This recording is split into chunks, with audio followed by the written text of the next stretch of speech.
الصلاة والسلام عليك يا رسول الله وعلى آلك وأصحابك يا حبيب الله الصلاة والسلام عليك يا نبي الله وعلى آلك وأصحابك يا نور الله۔ درود پاک کی فضیلت پر بڑی پیاری حدیث پاک سرکار مدینہ صلی اللہ تعالی علیہ وسلم کا فرمان عافیت نشان ہے۔ اے لوگو، بے شک بروز قیامت اس کی دہشتوں اور حساب کتاب سے جلد نجات پانے والا شخص وہ ہوگا جس نے تم میں سے مجھ پر دنیا کے اندر بکثرت درود شریف پڑھے ہوں گے۔ ہم الحمدللہ ہر جمعے ہی تقریباً یہ حدیث پاک سنتے ہیں کہ جس کا مضمون ہے کہ جو کوئی شخص جمعہ کے دن 200 بار درود پاک پڑھے، حدیث پاک کے مضمون کے مطابق اس کے 200 برس کے گناہ معاف کر دیے جاتے ہیں۔ صلو علی الحبیب صلی اللہ تعالی علی محمد صلی اللہ علیہ وسلم۔ اقتدار، کوئی سیٹ مل جاتی ہے جب انسان کو تو اس کے پیر زمین پر نہیں رہتے ہیں، وہ سمجھتا ہے میں بہت کچھ ہو گیا، میرا کوئی کچھ نہیں بگاڑ سکتا ہے، اب وہ اپنے اس روپ میں ہی رہتا ہے۔ یہ کبھی مت سمجھنا، قرآن میں رب فرماتا ہے وَتُعِزُّ مَن تَشَاءُ وَتُذِلُّ مَن تَشَاءُ بِيَدِكَ الْخَيْرُ۔ اللہ جسے چاہے عزت دے، جسے چاہے ذلیل فرمائے، قدرت اسی کے ہاتھ میں ہے۔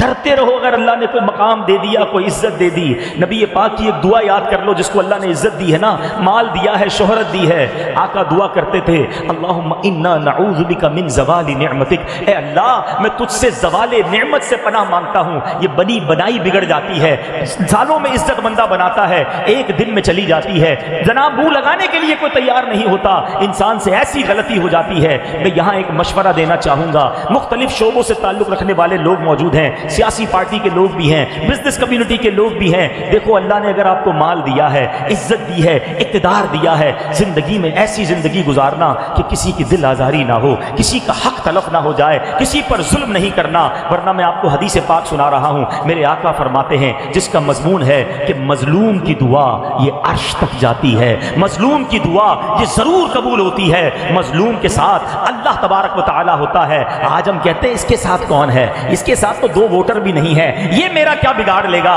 یاد رکھنا، اگر تم نے ظلم کیا ہے اور اس نے ہاتھ اٹھا دیے تو یہ دعا اب عرش تک جانی ہے، اب اللہ تک پہنچنی ہے، اب اس کے ساتھ رب نے ہونا ہے۔ اب مظلوم کا ہاتھ ہوگا اور ظالم کا گریبان ہوگا۔ اللہ زندگی بھر مجھے اور آپ کو ظلم سے محفوظ فرمائے، حق دبانے سے محفوظ فرمائے۔ میرے میٹھے اسلامی بھائیوں، یہاں بہت بڑی تعداد میں لوگوں کو میں دیکھ رہا ہوں جو حقوق اللہ پورے کرتے نظر آ رہے ہیں، نمازی بھی بیٹھے ہیں، حاجی بھی بیٹھے ہیں، روزہ دار بھی بیٹھے ہیں، صدقہ خیرات کرنے والے بھی بیٹھے ہیں۔ دیٹس بریلینٹ، بڑی اچھی بات ہے، حقوق اللہ ضرور ادا کرنے چاہیے، مگر یاد رکھو حقوق العباد کا معاملہ مور سینسٹیو ہے۔ اللہ کی کوئی نافرمانی 70 سال تک کرے، ایک سچی توبہ کر لے، وہ رحمان ہے، وہ ایک بار میں سارے گناہ معاف فرما دیتا ہے۔ مگر اگر کسی نے بندے کے حق دبائے ہیں، دل توڑا ہے، مال دبایا ہے، زمین پر قبضہ کیا ہے، ظلم کیا ہے، اب اللہ سے بھی معافی مانگے، بندہ جب تک معاف نہیں کرے گا رب بھی معاف نہیں فرمائے گا۔ خدا را حقوق العباد کے بارے میں زیادہ ہمیں کیور کرنا ہے، زیادہ کانشیس ہونا ہے کہ کہیں یہ حق تلفیاں ہم سے نہ ہو جائیں۔ ایک اور بات میں آپ کو بتا دوں کہ جو آپ کے پاس ہے نا اس پر انجوائے کرنا سیکھیں، ورنہ لائف بے مزہ ہو جاتی ہے۔ میں آپ کو سمجھاتا ہوں اس بات کو۔ ایک بادشاہ تھا، وہ بڑا پریشان رہتا تھا، بڑے پیسے تھے اس کے پاس، مگر نیند نہیں آتی تھی، ٹینشن بہت تھی۔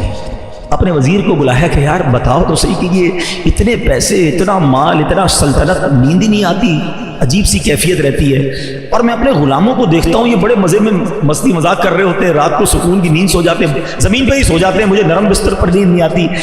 میری اور ان میں فرق کیا ہے؟ یہ اتنا انجوائے کیوں کر رہے ہیں لائف کو، میں پریشان کیوں؟ اس نے کہا بادشاہ سلامت، یہ بات آپ کو 99 نمبر کے فارمولے سے سمجھ آئے گی۔ یہ کون سا فارمولہ ہے؟ کبھی سمجھاتا ہوں۔ اس نے ایک غلام کو بلایا، ادھر آؤ بادشاہ سلامت، آپ اس کو 100 اشرفیاں تحفے میں دے دیں۔ بادشاہ تھا، اس کے لیے 100 اشرفیاں کیا چیز ہیں، 100 اشرفیوں کی تھیلی منگوائی، وزیر کے ہاتھ میں دی۔ اس وزیر نے کیا کیا، چپکے سے اس کے اندر سے ایک اشرفی نکال کے جیب میں رکھ لی، اچھا مبارک ہو۔ اس غلام کی تو لاٹری لگ گئی، زندگی میں ایک اشرفی نہیں دیکھی تھی، 100 اشرفیاں۔ او جناب، گھر گیا، خوشی خوشی سارے گھر والوں کو، بچوں کو جمع کیا، بیوی کو بلایا، مبارک ہو مبارک ہو۔ کیا ہوا؟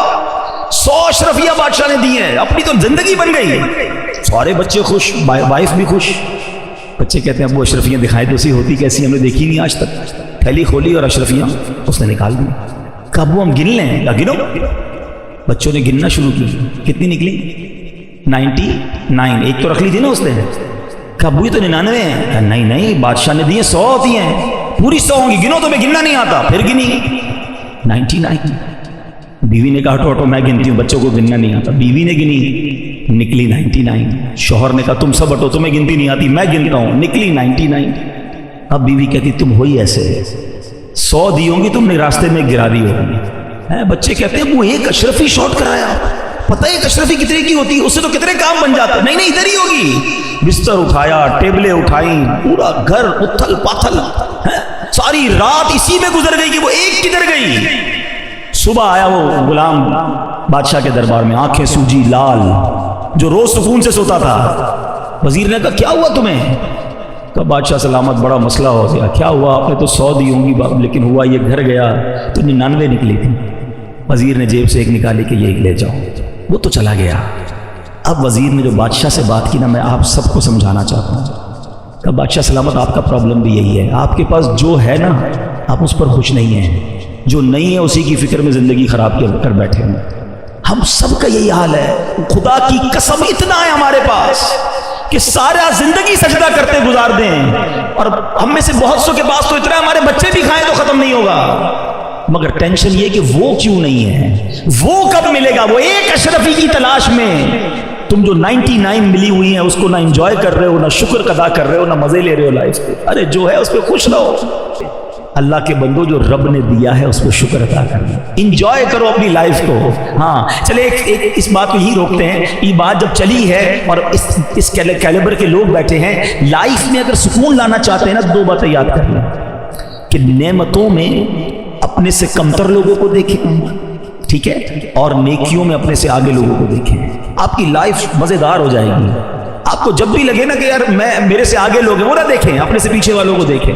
جھونپڑی میں لوگ رہ رہے ہیں, روڈوں پہ سو رہے ہیں, کھانے کو پیسے نہیں ہیں, گھر نہیں ہے, ہاسپٹل میں پڑے ہوئے ہیں, بڑی بڑی بیماریاں ہیں. ارے اللہ نے تو مجھے کروڑوں سے اچھا بنایا ہے, میں کیوں آگے والے کو دیکھ کر ٹینشن میں ہوں. پیچھے والوں کو دیکھو گے تو سجدے سے سر نہیں اٹھے گا. شکر کرتے کرتے زندگی گزر جائے گی, اور انجوائے بھی کرو گے اپنی لائف کو. ہاں نیکیوں میں دیکھو, کمپٹیشن کرنا ہے, آئیے نا میں بتاتا ہوں. صحابہ کرتے تھے نا کمپٹیشن, بھول گئے آپ؟ حضرت عمر رضی اللہ عنہ آدھا مال لائے تھے, حضرت ابوبکر صدیق اپنے گھر کا سارا مال لے آئے. کیوں؟ کمپٹیشن تھا, نیکیوں میں آگے بڑھنا ہے.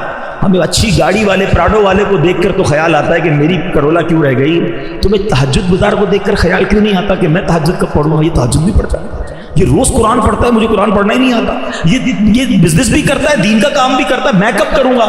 یہ والی ریس میں آ جائے نا کہ یہ اللہ کے قریب پہنچ رہا ہے, جنت کے محل بنا رہا ہے, دنیا کا بنگلہ بنا رہا ہے, اس کی ٹینشن ہے. ارے ڈیفینس میں 2000 گز کا بنگلہ بنا لیا, میں پیچھے رہ گیا. یہ کیوں نہیں دیکھتے کہ جنت میں اس کے کتنے محل بن گئے, میں کنگال رہ گیا. دیکھو نا نیک لوگوں کو, آ جاؤ اس ریس کے اندر, یہ انشاءاللہ تمہیں آگے لے جائے گی. الصلاۃ والسلام علیک یا رسول اللہ وعلی آلک واصحابک یا حبیب اللہ. الصلاۃ والسلام علیک یا نبی اللہ وعلی آلک واصحابک یا نور اللہ. درود پاک پڑھنے کے بے شمار فضائل و برکات ہیں. ایک بڑی پیاری کتاب ہے جس کا نام ہے 40 اتار, اور اس میں اس کی مختلف قسطیں ہیں. اس کی والیوم نمبر 2 قسط نمبر 2 میں پیج نمبر 15 ہے, اور حدیث پاک نمبر بھی 15 ہے. اللہ کے نبی علیہ الصلوۃ والسلام فرماتے ہیں من صلی علی لم یلج النار. آقا فرماتے ہیں جو مجھ پر درود پاک بھیجے گا وہ آگ میں داخل نہ ہوگا. لیکن ہم سب چاہتے ہیں کہ جہنم کی آگ سے بچ جائیں. یاد رہے کہ جہنم کی آگ دنیا کی آگ سے 70 گنا زیادہ سخت خطرناک ہے, گرم ہے. اچھا دنیا کی آگ کتنی گرم ہے؟ ایک تو ہمارے جو چولہے پر آگ ہے, اس آگ پر بھی ہم 2 سیکنڈ ہاتھ نہیں رکھ سکتے. غلطی سے جلتی سگریٹ پر پیر رہ جائے تو چیخ نکل جاتی ہے. مگر ہماری ہی دنیا میں اب جو آگ بنا دی گئی ہے, جہاں تک اس کی گرمی ہے, مثال کے طور پہ اگر کوئی اسٹیل مل وغیرہ میں چلا جائے یا جہاں بھٹیاں لگی ہوئی ہیں, تو وہاں تو بتایا جاتا ہے کہ 700 800 1000 سینٹی گریڈ تک کی گرم آگ ہوتی ہے جو لوہے کو پگھلا دیتی ہے. گولڈ والے جو ہوتے ہیں, سونارے ہوتے ہیں, ان کی آگ کیسی ہوتی ہے؟ سونے کو پگھلا دیتی ہے, ٹھیک ہے نا.